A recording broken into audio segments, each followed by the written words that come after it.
તો દોસ્તો અમારી વાડીમાં કઈ કઈ શાકભાજી કરેલી એ બતાવું ચાલો. એ જુઓ લાલ ભાજી કેટલી મસ્ત ખાવામાં મસ્ત લાગતી હોય. ચાલો ટામેટા બતાવું. એ જુઓ હવે ફૂલ આવી ગયા છે ને અને મોટા મોટા ટામેટા બેસતા હોય અને દેશી ટામેટા એટલે એક નંબર લાગે. ચલો હવે બીજું કઈ બતાવું. એ જો હવે મરચાના પણ ફૂલ આવી ગયા છે, તૈયારી છે બેસવાની.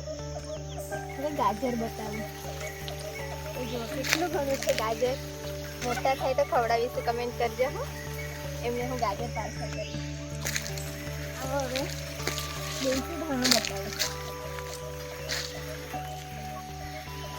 એ જુઓ એની ચટણી એટલી મસ્ત લાગતી, એની સ્મેલ પણ બહુ મસ્ત આવે. હા એ ચટણી એટલે એક નંબર. ચલો હવે કાકડી બતાવું. એ જુઓ કાકડી બહુ આવી ગયેલા છે. હજી તો ફૂલ કેટલા બધા છે, બહુ કાકડી આવવાની છે. હવે દેશી કાકડી. ચાલો હવે અમારી વાડીમાં બીજું કંઈ કરી બતાવું. કાંદા વાડી. એ જુઓ કેટલા ઘણા કાંદા રોપેલા છે અને પણ હવે તૈયારી જ છે કાંદા મોટા થવાની. એ જુઓ મસ્ત છે. હેલો બાય બાય દોસ્તો.